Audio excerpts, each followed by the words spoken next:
भारत माता की जय। भारत माता की जय। भारत माता की जय। जय श्री राम। जय श्री राम। राधे श्याम। राधे श्याम। सबसे पहले यहाँ बुलाने के लिए यहाँ के आपके प्रांत प्रचार प्रमुख, आपके प्रांत प्रचारक जी, प्रज्ञा प्रवाह की पूरी टीम, मैं सबको धन्यवाद देता हूँ, सबको आभार व्यक्त करता हूँ। इस पवित्र भूमि को प्रणाम करता हूँ जो वीरों की भूमि है, संतों की भूमि है, बुद्धिजीवियों की भूमि है, महापुरुषों की भूमि है। अपने उन सभी पूर्वजों को प्रणाम करता हूँ जिन्होंने असंख्य यातनाएं झेली, जजिया दिया, टैक्स दिया, बहुत कुछ परेशानियां झेली, लेकिन धर्मांतरण नहीं किया और अपना धर्म बचाए रखा, अपना नाम बचाए रखा, अपनी पहचान बचाए रखा। 500 वर्ष के आसपास हम मुगलों के गुलाम रहे, लगभग 200 वर्ष अंग्रेज़ों के गुलाम रहे। क्यों गुलाम हुए, उस पर चर्चा करना चाहिए। हम लोग कैसे आज़ाद हो गए, इस पर चर्चा करते हैं। हम गुलाम कैसे हुए थे, इस पर चर्चा करते हैं क्या? जोर से बोलिए ज़रा। नहीं करना चाहिए। बीमारी ठीक कैसे हुई, हम इस पर चर्चा करते हैं। बीमारी आई कैसे थी, इस पर चर्चा करते हैं क्या? नहीं करना चाहिए, डायग्नोसिस करना चाहिए। पहले मैं इंजीनियर था, बेसिकली मेरी बैकग्राउंड इंजीनियरिंग की है। इलेक्ट्रिकल इंजीनियरिंग से मैंने अपना कंप्लीट किया, फिर उसके बाद एक एल्मल वेस्पा स्कूटर फैक्ट्री में गया, फिर हीरो होंडा में गया, हीरो होंडा के बाद मारुति में गया। मुझे जापानियों के साथ काम करने का बहुत मौका मिला एज ए इंजीनियर, और शायद जापानियों के साथ मैंने काम नहीं किया होता तो मैं इंजीनियरिंग छोड़ के वकालत नहीं करता। इंजीनियरिंग छोड़ के वकालत करने का कारण ही यही था कि मैंने मारुति में जापानियों के साथ काम किया। क्या सीखा वहां से? एक चीज सीखी कि मानव निर्मित कोई भी समस्या लाइलाज नहीं होती। बेसिक उनका थीम है, मानव निर्मित, जोर से बोलिए, मानव निर्मित कोई भी समस्या लाइलाज नहीं होती। दूसरा उनका थीम, मानव निर्मित हर समस्या का इलाज मानव को ही करना पड़ेगा, ऊपर वाला नहीं आएगा। हम किस समस्याओं से परेशान है, ऊपर वाले की कि नीचे वाले की? जोर से बोलिए जरा। नीचे वाले। और नीचे की कोई समस्या लाइलाज होती नहीं, और नीचे वाली समस्या सॉल्व करने ऊपर वाला आएगा नहीं, तो किसको सॉल्व करना पड़ेगा? हमें। और हम में से सबसे ज्यादा जिम्मेदारी किसकी है? चूंकि भारत संविधान से चलता है, तो जिन लोगों ने संविधान की शपथ लिया, सबसे ज्यादा उन्हीं की जिम्मेदारी है कि जो भारत समाज की समस्या है उसको सॉल्व करें। भाई, डॉक्टर को वेतन मिलता है किस लिए? दवाई देने के लिए। ड्राइवर को वेतन किस लिए मिलता है? गाड़ी चलाने के लिए। इंजीनियर को वेतन मिलता है फैक्ट्री चलाने के लिए। सांसद विधायक को वेतन किस लिए मिलता है? जोर से बोलिए जरा। वो पीछे से कोई करा कमीशन लेने के लिए।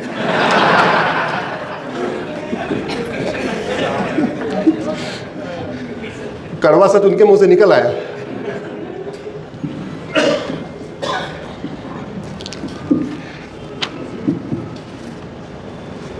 भारत, आज का विषय है सुरक्षित भारत। अब जब हम सुरक्षित भारत की बात करते हैं तो हमें लगता है आतंकवाद से सुरक्षा। जैसे हम कहते हैं वन नेशन वन कोड, तो हमको लगता है हम यूनिफॉर्म सिविल कोड की बात कर रहे हैं। एक दिमाग में आ गया, वन नेशन वन लॉ का मतलब यूनिफॉर्म सिविल कोड। ऐसे सुरक्षित भारत का मतलब आतंकवाद से। आतंकवाद से तो हमें 1% खतरा है, बस मात्र 1%। 99% खतरा कुछ अलग है। मैं खतरों की वाई एनालिसिस कर रहा था, जिसको 5W एनालिसिस कहते हैं। जो लोग इंजीनियरिंग बैकग्राउंड के होंगे उनको पता होगा 5W एनालिसिस की जाती है। तो भारत के खतरों की मैं जब 5W एनालिसिस करता हूं तो मुझे 5 तरीके, 5 बड़े खतरे नजर आते हैं जो हमारी सुरक्षा के लिए खतरे हैं, हमारी आने वाली जनरेशन की सुरक्षा के लिए खतरे हैं, हमारे बच्चों के लिए खतरे हैं। उसमें पहला खतरा है लव जिहाद। गृह मंत्रालय ने पार्लियामेंट को बताया है कि 2019 से 2021 में 13.5 लाख बहन बेटियां गायब हुई हैं। 3 साल में 13.5 लाख, तो 1 साल में कितना? जोर से बोलिए जरा। अरे कोई मैथ वाला नहीं है क्या इधर? देखिए, आपको लगातार मेरे साथ इंटरेक्शन करना पड़ेगा। मैं एक तरफा नहीं बोलता, मेरा यही तरीका है बातचीत करने का। 3 साल में 13.5 लाख, तो 1 साल में, और अब वो 5 लाख हो गई है। तो हर साल कितनी बहन बेटियां गायब हो रही हैं? 5 लाख। इस 5 लाख में से 3.5 लाख लव जिहाद का शिकार हो रही हैं। साल में दिन कितने होते हैं? 365। लव जिहाद का शिकार कितनी हो रही है? 3.5 लाख लव जिहाद का। बाकी अलग तरीके की किडनैपिंग है। 1.5 लाख में बाकी किडनैपिंग है, या घर से खुद ही भाग गई, या कुछ अलग हो गया, कुछ कहानी हो गई। तो इसका मतलब पर डे 1000 बेटियां लव जिहाद का शिकार हो रही हैं। यह हमारे लिए खतरा है कि नहीं? जोर से बोलिए। आपके सांसद ने यह खतरा संसद में उठाया क्या? आपके विधायक ने यह खतरा विधानसभा में उठाया क्या? उनको वेतन भत्ता गाड़ी बंगला किस लिए मिलता है? जोर से बोलिए। भारत को सुरक्षित बनाने के लिए। और हमारे लिए इतना बड़ा खतरा लव जिहाद है, न संसद में उन्होंने उठाया, न विधानसभा में उठाया। दूसरा खतरा लैंड जिहाद। एक कम्युनिटी 20 लाख एकड़ पे कब्जा कर चुकी है, दूसरी कम्युनिटी 40 लाख एकड़ पे कब्जा कर चुकी है। तो टोटल कितनी जमीन कब्जा हो गई? 60 लाख एकड़। 60 लाख एकड़। अभी आप लोग वक्फ के बारे में बहुत सुन रहे होंगे। 4-5 साल पहले वक्फ के बारे में केवल वही जानता था जिसकी जमीन कब्जा हो जाती थी। बाकी कॉमन मैन को नहीं पता था कि वक्फ क्या होता है। बहुत सारे लोग इंडिविजुअल परेशान हो के हमारे पास आए, जी हमारी जमीन पे कब्जा हो गया, हमारी जमीन पे कब्जा हो गया। कर्नाटक के एक सज्जन हमारे पास आए थे केस लेके, वो हाई कोर्ट से हार गए थे, उसके बाद हमारे पास आए। ये 2019 की बात है। फिर 2020 में हमने उस कानून को बहुत डीपली पढ़ा कि यार इतने लोग परेशान क्यों हैं। तो पता चला इस वक्फ एक्ट में 66 अमेंडमेंट करना पड़ेगा। कितने अमेंडमेंट करना पड़ेगा? तब जाके ये कॉन्स्टिट्यूशन के स्पिरिट में आ पाएगा। वैसे भारत के संविधान में WAQF नाम का शब्द ही नहीं है। तो कायदे से वक्फ बोर्ड होना नहीं चाहिए, वक्फ एक्ट होना नहीं चाहिए, वक्फ ट्रिब्यूनल होना ही नहीं चाहिए। लेकिन अगर चले भी तो कम से कम इसमें 66 बदलाव करना पड़ेगा, 66 अमेंडमेंट करना पड़ेगा। अभी 44 अमेंडमेंट हुआ है, 22 अमेंडमेंट बाकी है। वो इसलिए हमने नए वाले, पहले हमने पुराने कानून को चैलेंज किया था, इसमें 66 कमी है। अभी हमने नए वाले कानून को चैलेंज किया कि इसमें 22 कमी और है। तो भारत में लैंड जिहाद चल रहा है। भारत में बहुत बड़ी मात्रा में ड्रग जिहाद चल रहा है, और ड्रग के कारण हमारा धन भी जा रहा है और हमारा धर्म भी जा रहा है। 1-2 बच्चे हैं, 3 से ज्यादा वाला कोई है क्या? इधर जरा हाथ उठाओ। 1 या 2 लोग हैं, इनके लिए ताली बजाइए, इन्होंने बहुत मेहनत किया है। ये बधाई के पात्र हैं। कार्यक्रम के बाद हम आपका स्वागत करेंगे।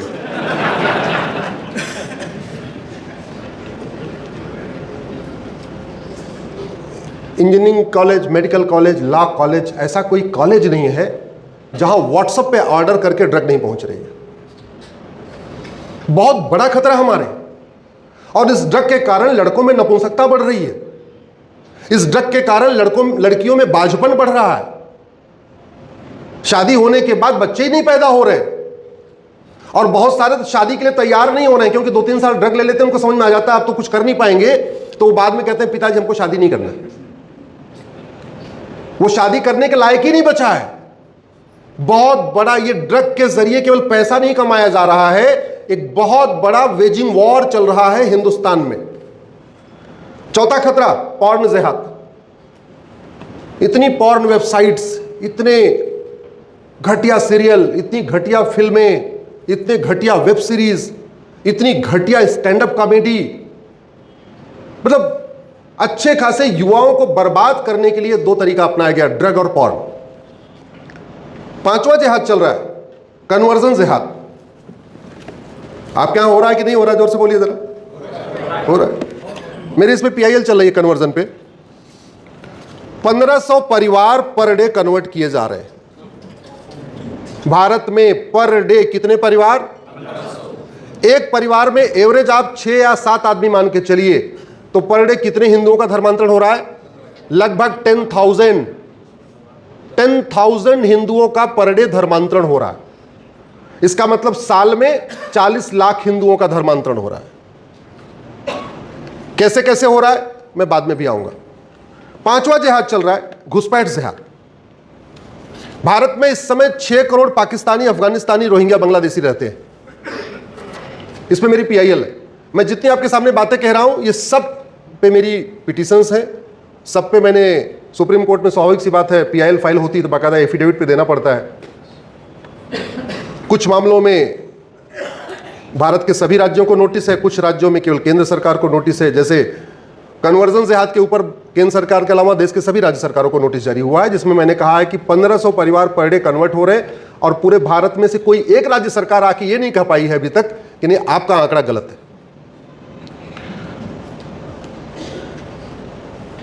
घुसपैठ पे मेरी जो पीआईएल है इस पे भी केंद्र के अलावा सारी राज्य सरकारों को नोटिस है। और जब मैंने 2017 में कहा था तो आंकड़े मैंने दिए थे 5 करोड़ के, अभी ये संख्या लगभग 6 करोड़ हो चुकी है। भारत में 6 करोड़ पाकिस्तानी, अफगानिस्तानी, रोहिंग्या, बांग्लादेशी रहते हैं। ऑस्ट्रेलिया की जनसंख्या 2 करोड़ है, भारत में 6 करोड़ घुसपैठिए रहते हैं। इसका मतलब ऑस्ट्रेलिया के 3 गुना भारत में घुसपैठिए रहते हैं। 7वां जिहाद जो चल रहा है वो है पॉपुलेशन जिहाद। दुनिया में सबसे ज्यादा बच्चे कहां पैदा हो रहे हैं? जोर से बोलिए जरा। चीन का क्षेत्रफल हमसे 3 गुना ज्यादा है, वहां पर डे 45,000 बच्चे पैदा होते हैं। अमेरिका का क्षेत्रफल हमसे 3 गुना ज्यादा है, वहां पर डे 11,000 बच्चे पैदा होते हैं। रूस का क्षेत्रफल हमसे 5 गुना ज्यादा है, वहां पे पर डे 4,000 बच्चे पैदा होते हैं। अमेरिका में 11,000 है, रूस में 4,000 है। ब्राजील का क्षेत्रफल हमसे 2.5 गुना ज्यादा है, वहां पर डे 8,000 बच्चे पैदा होते हैं। और भारत में पर डे 90,000 बच्चे पैदा होते हैं। 90,000 मतलब साल में 3.25 करोड़। सरकार तो छोड़िए, ब्रह्मा जी अगर उतर के आ जाए ना तो भी सबको रोटी कपड़ा मकान नहीं दे सकते। इंसान तो छोड़िए, सरकार 2 करोड़ घर बनाती है, 10 करोड़ बेघर पैदा हो जाते हैं। सरकार 2 करोड़ रोजगार जनरेट कर पाती है, लोन वोन देके, मुद्रा लोन या बाकी लोन के जरिए 10 करोड़ बेरोजगार पैदा हो जाते हैं। भारत की 50% समस्याओं का मूल कारण जनसंख्या विस्फोट है। 8वां एक इकोनॉमिक जिहाद चल रहा है भारत में, बहुत बड़ी मात्रा में चल रहा है, हलाल सर्टिफिकेशन के नाम पे चल रहा है। और इस इकोनॉमिक जिहाद के पीछे हमारा घटिया टैक्स सिस्टम है। इसलिए मैंने पीआईएल फाइल किया है कि income tax, toll tax, road tax, TDS, ये सारे टैक्स खत्म किए जाए, केवल एक्सपेंडिचर टैक्स लगाया जाए। उस विषय पे, सारे विषयों पे मैं आज 10 के 10 नहीं बोल पाऊंगा, 1 या 2 विषय पे बोलूंगा। अधिक जानकारी के लिए आप हमारे फेसबुक, ट्विटर, इंस्टाग्राम से जुड़े रहिए। जैसे 2 विषयों पर मैंने कल बेलगाम में बोला, 2 विषय पे आज बोलूंगा, 2 विषय पे कल बिदर में बोलूंगा, उसके बाद फिर 2 पे करीमनगर में बोलूंगा, फिर 2 पे हैदराबाद में बोलूंगा। मैं 1 सप्ताह के लिए आप ही के एरिया में आया हुआ। एक और जिहाद चल रहा है, इकोनॉमिक जिहाद और एजुकेशन जिहाद। संविधान विरोधी स्कूल खुल रहे हैं। भारत का संविधान मदरसा चलाने की इजाजत नहीं देता। भारत का संविधान मदरसा खोलने की इजाजत नहीं देता, और पूरे भारत में मदरसे खुलते चले जा रहे हैं। और सबसे खतरनाक जिहाद हुआ है पार्लियामेंट्री जिहाद। पार्लियामेंट में भारत को सुरक्षित बनाने के लिए कानून बनाना था, और पार्लियामेंट में भारत को बर्बाद करने के लिए कानून बनाए गए। और 1-2 नहीं, लगभग 50 कानून तो 1950 के बाद बने। 50 कानून मैं अब तक चैलेंज कर चुका हूं, आजादी के बाद बने हुए, एक के बाद एक, एक के बाद एक। जो काम मुगलों ने तलवार के दम पे किया था, वो सारे के सारे काम अंग्रेजों ने कानून बना के किया। सब काम उन्होंने किया। और जो काम मुगलों और अंग्रेजों का छूट गया था, वो काम आजादी के बाद किया गया। अंग्रेज कानून कैसे बनाते थे? अंग्रेजों को किसी ने बताया कि भीम की ससुराल नागालैंड में है। हिडंबा नाम सुना आपने? हिडंबा, हिडंबा कहां की थी? नागा हिल्स की, नागालैंड की। भीम के बेटे का नाम क्या था? घटोत्कच। वाह वाह, सबको पता है। प्रज्ञा भारती के कार्यक्रम में अच्छी बातें रहती है। और घटोत्कच के बेटे का नाम बर्बरीक। 2 लोगों ने बोला, इनके लिए ताली बजाइए। और बर्बरीक की हम खाटू श्याम के रूप में राजस्थान में पूजा करते हैं। अंग्रेजों को यह कहानी बताई, बर्बरीक की कहानी, घटोत्कच की कहानी और भीम की कहानी। तो बोले वो इतने पावरफुल हुए कैसे? बोले साहब ये नागा हिल्स में बहुत अच्छी अच्छी जड़ी बूटियां हैं, जो खा ले वो एकदम भीम जैसा हो जाएगा, बर्बरीक जैसा हो जाएगा, घटोत्कच जैसा हो जाएगा। बोले अच्छा, एक कानून बनाओ, क्योंकि यहाँ रोज लोग आ रहे हैं। उन्होंने कानून बनाया 1872 में, उसका नाम है Bengal frontier act, Bengal frontier regulation act. और कानून बना के बोल दिया अब नागा हिल्स में कोई आएगा नहीं, अगर किसी को आना है तो हमसे परमिशन लेके आएगा। और जिन लोगों ने कहानी बताई थी उनको ढूंढने पर लगा दिया, वो वाली जड़ी बूटी ढूंढो जो भीम ने खाई और बर्बरीक ने खाई और घटोत्कच ने खाई। और जानते हैं वो अंग्रेजों का 1872 वाला कानून आज भी चल रहा है।